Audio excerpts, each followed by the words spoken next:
বটের তলায় শান্ত ছায়, ঘাসের উপর শোয়া, দেখছে রাখাল আকাশটা আজ মেঘেতে ঢাকা। একটা দুটো ধূসর পাহাড়, একটা দুটো ঝর্ণা, সুখ দুঃখের দিনলিপিতে একটুখানি থাক না।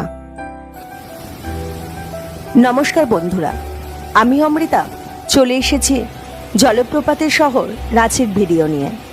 এই ভ্রমণ পর্বে আমরা আপনাদের নিয়ে যাব কলকাতা থেকে রাঁচির এক দুর্দান্ত ভ্রমণে। রাঁচির মনোমুগ্ধকর পরিবেশ, প্রাকৃতিক দৃশ্য, ঝর্ণা, ড্যাম এবং দেখব আরও অনেক কিছু। আমরা এই ভ্রমণ পর্বে রাঁচি কিভাবে যাবেন, কোথায় থাকবেন, কিভাবে গাড়ি ভাড়া করে রাঁচি ঘুরে বেড়াবেন ইত্যাদি সকল বিষয় জানাবো। এই 2 দিন 1 রাতের ট্যুর প্ল্যানার ভিডিওটি আপনাদের জন্য, যারা এই বর্ষায় বা পুজোর ছুটিতে রাঁচি যাবেন বলে ঠিক করেছেন, তাদের অনেক উপকারে আসবে এই ভিডিওটি। আমাদের এই ভ্রমণ পর্ব 2 দিনে সাজানো। প্রথম দিন আমরা যাব রাঁচির সব বিখ্যাত জলপ্রপাত, এছাড়াও আরও অন্যান্য জায়গা। আর দ্বিতীয় দিন যাব ভারতবর্ষের অন্যতম শক্তিপীঠ রাজরাপ্পা মন্দির, পত্রাতু লেক, পত্রাতু ভ্যালি, এছাড়াও আরও অনেক জায়গা। চলুন তাহলে শুরু করা যাক। রাঁচি যাওয়ার উদ্দেশ্যে চলে এলাম হাওড়া স্টেশনে। আমাদের ট্রেন রাত 9টা 10-এ ক্রিয়াযোগা এক্সপ্রেস।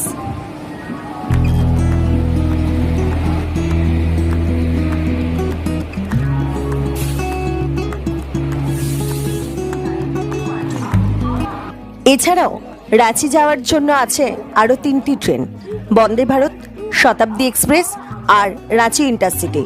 এই ট্রেনগুলোর সময় এবং ভাড়া স্ক্রিন এবং ডিসক্রিপশানে দিয়ে দিলাম। কলকাতা থেকে রাঁচির দূরত্ব 411 কিলোমিটার, সময় লাগবে প্রায় 9 ঘন্টার মতো।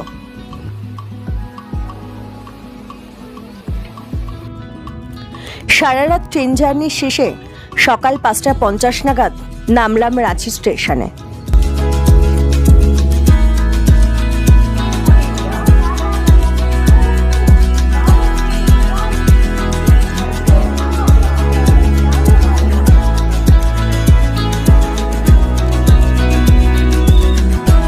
রাঁচিতে হোটেল কোথায় নেবেন?